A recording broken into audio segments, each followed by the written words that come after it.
जो आकरण ही सभी पर दया करते हैं तथा समस्त प्राणियों के जीवन में आश्रयदाता हैं, जो परब्रह्म के पूर्ण अवतार हैं, ऐसे आहुतेक दया सिंधु और महान योगीराज का चरणों में साष्टांग प्रणाम कर अब हम ये अध्याय आरंभ करते हैं। श्री साई की जय हो। वे संत चूड़ामणि समस्त शुभ कार्यों के उद्गम स्थान और हमारे आत्माराम तथा भक्तों के आश्रयदाता हैं। हम उन साईनाथ की चरण वंदना करते हैं जिन्होंने अपने जीवन का अंतिम ध्येय प्राप्त कर लिया है। श्री साई बाबा अनिवर्चनीय प्रेम स्वरूप है। हमें तो केवल उनके चरण कमलों में दृढ़ भक्ति की ही रखनी चाहिए। जब भक्त का विश्वास दृढ़ और भक्ति परिपक्व हो जाती है तो उसका मनोरथ भी शीघ्र ही सफल हो जाता है। जब हेमात्मन को साई चरित्र तथा साई लीलाओं के रचने की तीव्र उत्कंठा हुई तो बाबा ने तुरंत ही वो पूर्ण कर दी। जब उन्हें स्मृतिपात्र इत्यादि रखने की आज्ञा हुई तो हेमात्मन में स्फूर्ति, बुद्धिमत्ता, शक्ति तथा कार्य करने की क्षमता स्वयं ही आ गई। वे कहते हैं कि मैं इस कार्य के सर्वदा अयोग्य होते हुए भी श्री साई के शुभाशीर्वाद से इस कठिन कार्य को पूर्ण करने में समर्थ हो सका। फलस्वरूप यह ग्रंथ श्री साई चरित्र आप लोगों को उपलब्ध हो सका, जो एक निर्मल स्तोत्र या चंद्रकांत मणि के ही सदृश है, जिसमें सदैव साई लीला रूपी अमृत झरा करता है, ताकि पाठकगण जी भर कर उसका पान करें। जब भक्त पूर्ण अंतकरण से श्री साई बाबा की भक्ति करने लगता है तो बाबा उसके समस्त कष्टों और दुर्भाग्यों को दूर कर स्वयं उसकी रक्षा करने लगते हैं। अहमदनगर के श्री दामोदर सावलराम रासने कासार की निम्नलिखित कथा उपर्युक्त कथन की पुष्टि करती है। दामुआना पाठकों को स्मरण होगा कि इन महाशय का प्रसंग 6वें अध्याय में शिरडी के रामनवमी उत्सव के प्रसंग में आ चुका है।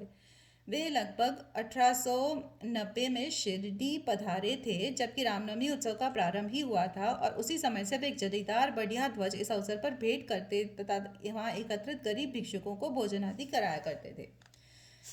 दामुआना के सौदे। रुई का सौदा। दामुआना को बम्बई से उनके एक मित्र ने लिखा कि वो उनके साथ साझेदारी में रुई का सौदा करना चाहते थे, जिसमें लगभग 2 लाख रुपयों का लाभ होने की आशा थी। सन 1936 में नरसिम्हा स्वामी को दिए गए एक वक्तव्य में दामुआना ने बतलाया कि रुई के सौदे का यह प्रस्ताव बम्बई के एक दलाल ने उनसे किया था, जो कि साझेदारी से हाथ खींचकर मुझ पर ही सारा भार छोड़ने वाला था। दलाल ने लिखा था कि धंधा अति उत्तम है और हानि की कोई आशंका नहीं। ऐसे स्वर्णिम अवसर को हाथ से नहीं खोना चाहिए। दामुआना के मन में नाना प्रकार के संकल्प विकल्प उठ रहे थे, परंतु स्वयं कोई निर्णय करने का साहस नहीं कर सके। उन्होंने इस विषय में कुछ विचार तो अवश्य कर लिया, परंतु बाबा के भक्त होने के कारण पूर्ण विवरण सहित एक पत्र श्यामा को लिख भेजा, जिसमें बाबा से परमाश प्राप्त करने की प्रार्थना की। यह पत्र श्यामा को दूसरे ही दिन मिल गया, जिसे दोपहर के समय मस्जिद में जाकर उन्हें बाबा के समक्ष रख दिया। श्यामा से बाबा ने पत्र के संबंध में पूछताछ की। उत्तर में श्यामा ने कहा कि अहमदनगर के दामुअन्ना कसार आपसे कुछ आज्ञा प्राप्त करने की प्रार्थना कर रहे हैं। बाबा ने पूछा कि वह इस पत्र में क्या लिख रहा है और उसने क्या योजना बनाई है। मुझे तो ऐसा प्रतीत होता है कि वह आकाश को छूना चाहता है। उसे जो कुछ भी भगवत कृपा से प्राप्त है वह उसे संतुष्ट नहीं है। अच्छा, पत्र पढ़कर तो सुनाओ। श्यामा ने कहा, जो कुछ आपने अभी कहा वही तो पत्र में भी लिखा हुआ है। हे देवा, आप यहाँ शांत और स्थिर बैठे रहकर भी भक्तों को उद्विग्न कर देते हैं, और जब वे अशांत हो जाते हैं तो आप उन्हें आकर्षित कर किसी को प्रत्यक्ष तो किसी को पत्रों द्वारा यहाँ खींच लेते हैं। जब आपको पत्र का आशय विदित ही है तो फिर मुझे पत्र पढ़ने को क्यों विवश कर रहे हैं। बाबा कहने लगे कि श्यामा, तुम तो पत्र पढ़ो, मैं तो ऐसे ही अनाप शनाप बकता हूँ, मुझ पर कौन विश्वास करता है। तब श्यामा ने पत्र पढ़ा और बाबा उसे ध्यानपूर्वक सुनकर चिंतित हो कहने लगे कि मुझे ऐसा प्रतीत होता है कि सेठ पागल हो गया है। उसे लिखो कि उसके घर किसी वस्तु का अभाव नहीं है, इसीलिए उसे आधी रोटी में ही संतोष कर लाखों के चक्कर से दूर ही रहना चाहिए।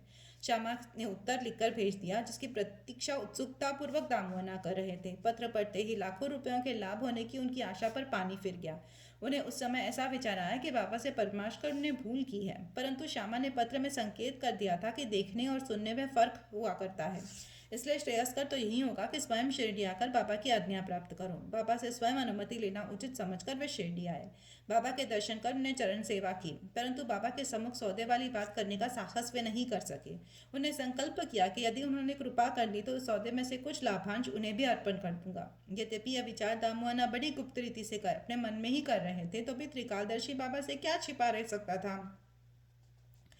बालक तो मिष्ठान मांगता है, परंतु उसकी माँ उसे कड़वी ही औषधि देती है, क्योंकि मिठाई स्वास्थ्य के लिए हानिकारक होती है, और इस कारण वह बालक के कल्याणार्थ उसे समझा बुझाकर कड़वी औषधि पिला दिया करती है। बाबा एक दयालु माँ के समान थे। वे अपने भक्तों का वर्तमान और भविष्य जानते थे, इसीलिए उन्होंने दामुअन्ना के मन की बात जानकर कहा कि बापू, मैं अपने को इन सांसारिक झंझटों में फंसाना नहीं चाहता। बाबा की अस्वीकृति जानकर दामुअन्ना ने यह विचार त्याग दिया। अनाज का सौदा। तब उन्होंने अनाज, गेहूं, चावल आदि अन्य वस्तुओं का धंधा आरंभ करने का विचार किया। बाबा ने इस विचार को भी समझ कर उनसे कहा कि तुम रुपए का 5 सेर खरीदोगे और 7 सेर को बेचोगे, इसीलिए उन्हें इस धंधे का भी विचार त्यागना पड़ा। कुछ समय तो अनाजों का भाव चढ़ता ही चला गया और ऐसा प्रतीत होने लगा कि संभव है कि बाबा की भविष्यवाणी असत्य निकले। परंतु 2-1 मास के पश्चात ही सब स्थानों में पर्याप्त वृष्टि हुई, जिसके फलस्वरूप भाव अचानक ही गिर गए और जिन लोगों ने अनाज संग्रह कर लिया था उन्हें यथेष्ट हानि उठानी पड़ी। पर दामुअन्ना इस विपत्ति से बच गए। ये कहना व्यर्थ न होगा कि रुई का सौदा जो कि उस दलाल ने अन्य व्यापारी की साझेदारी में किया था, उसमें उसे अधिक हानि हुई। बाबा ने उन्हें बड़ी विपत्तियों से बचा लिया है। यह देखकर दामुअन्ना का साई चरणों में विश्वास दृढ़ हो गया और वे जीवन पर्यंत बाबा के सच्चे भक्त बने रहे। आम्रलीला। एक बार गांव के एक मामलदार थे जिनका नाम राले था। लगभग 300 आमों का एक पार्सल श्यामा के नाम शिरडी भेजा। पार्सल खोलने पर प्राय सभी आम अच्छे निकले। भक्तों में उनके वितरण का कार्य श्यामा को सौंपा गया। उनमें से बाबा ने 4 आम दामुअन्ना के लिए पृथक निकाल कर रख दिए। दामुअन्ना की 3 स्त्रियां थीं, परंतु अपने दिए हुए वक्तव्य में उन्होंने बतलाया कि उनकी केवल 2 ही स्त्रियां थीं। वे संतानहीन थे। इस कारण उन्होंने अनेक ज्योतिषियों से उसका समाधान कराया और स्वयं भी ज्योतिष शास्त्र का थोड़ा सा अध्ययन कर ज्ञात कर लिया कि इस कुंडली में एक पाप ग्रह के स्थित होने के कारण इस जीवन में उन्हें संतान का सुख देखने का योग्य नहीं है। परंतु बाबा के प्रति तो उनकी अट्टल श्रद्धा थी। पार्सल मिलने पर 2 घंटे के पश्चात ही वे पूजनाथ मस्जिद में गए। उन्हें देखकर बाबा कहने लगा कि लोग आमों के लिए चक्कर काट रहे हैं, परंतु ये तो दामों के हैं, जिसके हैं उन्हीं को खाने और मरने दो। इन शब्दों को सुन दामुअन्ना के हृदय पर वज्राघात सा हुआ, परंतु महलस्पति ने उन्हें समझाया कि इस मृत्यु शब्द का अर्थ अहंकार के अविनाश से है और बाबा के चरणों की कृपा से तो यह आशीर्वाद स्वरूप है। तब वे आम खाने को तैयार हो गए। इस पर बाबा ने कहा कि वे तुम न खाओ, उन्हें अपनी छोटी स्त्री को खाने दो। इन आमों के प्रभाव से उसे 4 पुत्र और 4 पुत्रियां उत्पन्न होगी। यह आज्ञा शिरोधार्य कर उन्होंने वह आम ले जाकर अपनी छोटी स्त्री को दी। धन्य है श्री साईं बाबा के लीला, जिन्होंने भाग्य विधान पलट कर उन्हें संतान सुख दिया। बाबा की स्वेच्छा से दिए वचन सत्य हुए, ज्योतिषों के नहीं। बाबा के जीवन काल में उनके शब्दों ने लोगों में अधिक विश्वास और महिमा स्थापित की, परंतु महान आश्चर्य है कि उनके समाधिस्थ होने के उपरांत भी उनका प्रभाव पूर्वत ही है। बाबा ने कहा, मुझ पर पूर्ण विश्वास रखो। यद्यपि मैं देह त्याग भी दूंगा, फिर भी मेरी अस्थियां आशा और विश्वास का संचार करती रहेंगी। केवल मैं ही नहीं, मेरी समाधि भी वार्तालाप करेगी, चलेगी फिरेगी और उन्हें आशा का संदेश पहुंचाती रहेगी, जो अनन्य भाव से मेरे शरणागत होंगे। निराश न होना कि मैं तुमसे विदा हो जाऊंगा तो तुम सदैव मेरी अस्थियों को भक्तों के कल्याणार्थ ही चिंतित पाओगे। यदि मेरा निरंतर स्मरण और मुझ पर दृढ़ विश्वास रखोगे तो तुम्हें अधिक लाभ होगा। प्रार्थना। एक प्रार्थना कर हेमात्पंथ ये अध्याय समाप्त करते हैं। हे साई सद्गुरु, भक्तों के कल्पतरु, हमारी आपसे प्रार्थना है कि आपके अभय चरणों की हमें कभी विस्मृति न हो। आपके श्री चरण कभी भी हमारी दृष्टि से ओझल न हो। हम इस जन्म मृत्यु के चक्र से इस संसार में अधिक दुखी हैं। अब दया कर इस चक्र से हमारा शीघ्र उद्धार कर दो।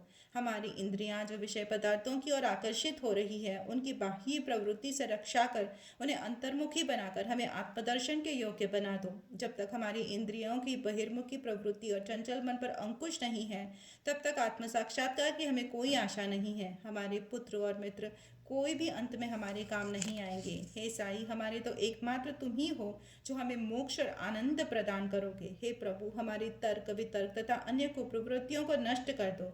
हमारी जीवा सदैव तुम्हारे नामस्मरण का स्वाद लेती रहे। हे साई, हमारे अच्छे बुरे सब प्रकार के विचारों को नष्ट कर दो। प्रभु, कुछ ऐसा करो कि जिससे हमें अपने शरीर और ग्रह में आसक्ति न रहे, हमारा अहंकार सर्वथा निर्मूल हो जाए और हमें एकमात्र तुम्हारे ही नाम की स्मृति बनी रहे तथा शेष सबका विस्मरण हो जाए। हमारे मन की अशांति को दूर कर उसे स्थिर और शांत करो। हे साई, यदि तुम हमारे हाथ अपने हाथ में ले लोगे तो अज्ञान रूपी रात्रि का आवरण शीघ्र दूर हो जाएगा और हम तुम्हारे ज्ञान प्रकाश में सुखपूर्वक विचरण करने लगेंगे।